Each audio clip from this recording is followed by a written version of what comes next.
नमस्कार, सादर प्रणाम। मुझ में रहते हैं करोड़ों लोग, चुप कैसे रहूं। मुझ में रहते हैं करोड़ों लोग, चुप कैसे रहूं। हर गजल अब सल्तनत के नाम एक बयान है। हर गजल अब सल्तनत के नाम एक बयान है। जी हाँ, अब लगता है कि सत्ता प्रतिष्ठान से जुड़े भक्तों को भी एहसास होने लगा है कि उन्हें छला गया, और अगर वे अब भी नहीं चेते तो फिर उनको आगे और भी छला जाएगा, जिनको अंत में सत्ता प्रतिष्ठान ये कहकर बच निकलेगी कि वो तो जुमला था। इसलिए मैं कहता हूं कि जंतर मंतर अगर सत्ता प्रतिष्ठान के लिए चेतावनी है तो विपक्ष के लिए चुनौती भी है। आप सुन रहे हैं डॉक्टर ओम प्रकाश मिश्र को इट्स ओम ऑफिशियल पर। पिछले 4 दिनों से भारत की राजधानी दिल्ली में जो कुछ हुआ उसने सत्ता प्रतिष्ठान की बड़ी बड़ी और ऊंची ऊंची कुर्सियों पर बैठने वाले लोगों की नींदें हराम कर दी। उनकी पेशानी पर बल आ गया है, क्योंकि जिस काकरोच जनता पार्टी के अपने उपजे तथा व्यवस्था से पीड़ित आक्रोशित युवाओं और छात्रों की फौज को उन्होंने पानी का बुलबुला समझा था और सोचा था कि जब चाहे तब उसे फोड़ देंगे। विपक्ष के नेताओं, खासतौर से नेता प्रतिपक्ष राहुल गांधी तथा सपा के राष्ट्रीय अध्यक्ष अखिलेश यादव ने उन्हें अपनी आवाज और अपनी ताकत देकर उनके हौसलों को ही केवल नहीं बढ़ा दिया, बल्कि नए तेवर भी उनको दे दिए।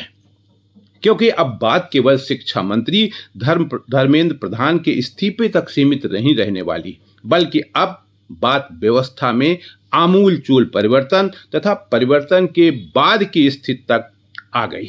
आज भक्तगण तथा गोदी मीडिया के लोग भी ये कहने लगे हैं कि सत्ता प्रतिष्ठान कुछ लोगों को कुछ समय तक के लिए तो बेवकूफ बना सकता है, लेकिन बहुत लोगों को बहुत समय तक बेवकूफ नहीं बनाया जा सकता। सत्ता प्रतिष्ठान ने समाज को बांटने का जो कुचक्र रचा था वो धरातल पर आकर अब असलियत समझ चुका है और तार तार हो चुका है। ऐसी स्थिति में अब एक ही हल बचता है कि असंतोष को संगठित किया जाए। ये विपक्ष के लिए एक चुनौती है और ये काम शायद विपक्ष ने अब करना शुरू भी कर दिया है।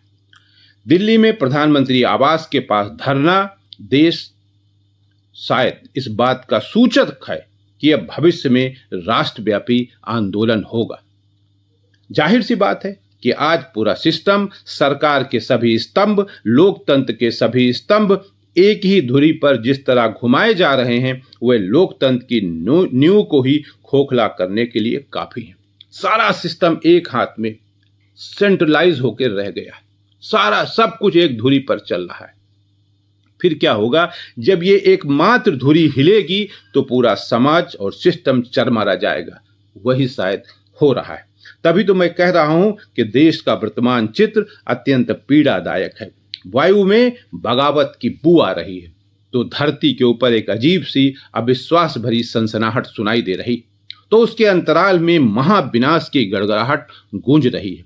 सिस्टम से पस्त और त्रस्त युवा, छात्र तथा शिक्षित बेरोजगार के सब्र का प्याला कब छलक जाए कहा नहीं जा सकता।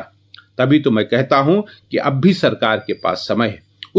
उसे अपनी हठ धर्मिता और अपने घमंड को छोड़ना होगा, वरना जनक्षोभ के ज्वालामुखी को शायद रोक पाना असंभव नहीं होगा। मैं भारत के एक नागरिक के रूप में मैं तो यही मांग करता हूं कि अकेले शिक्षा मंत्री धर्मेंद्र प्रधान ही इस्तीफा क्यों दें। इस्तीफा और निलंबन तथा निष्कासन तो उनका भी होना चाहिए जो शरीके जुर्म है। गोलियां चलाकर, डंडे चलाकर, आंसू गैस तथा पानी की तेज बौछार करके तथा विपक्ष के वरिष्ठ नेताओं को अरेस्ट करके आप लोगों के दिलों पर राज नहीं कर सकते। जंतर मंतर एक चेतावनी है उन भ्रष्ट सत्ता लोलुपों के लिए जो अनैतिक तरीके अपनाकर सत्ता तो प्राप्त कर लेते हैं, लेकिन जनता की अपेक्षाओं पर खरे नहीं उतरते। जंतर मंतर एक चुनौती भी है उन सब के लिए, यानी कि विपक्ष के लिए, जो शांतिपूर्ण मार्ग अपनाकर देश में परिवर्तन करना चाहते हैं। और परिवर्तन के लिए आप सबको एक साथ संगठित होना पड़ेगा, एकजुट होना पड़ेगा, तभी आप सत्ता प्रतिष्ठान से लड़ाई लड़ पाएंगे। क्योंकि सत्ता प्रतिष्ठान ने सब कुछ अपने कब्जे में कर लिया है। एक ही धुरी पर पूरा सत्ता प्रतिष्ठान टिका हुआ है। जब तक धुरी पर चोट नहीं होगी, सत्ता प्रतिष्ठान टस से मस नहीं होगा। आज के लिए इतना ही। बहुत बहुत धन्यवाद।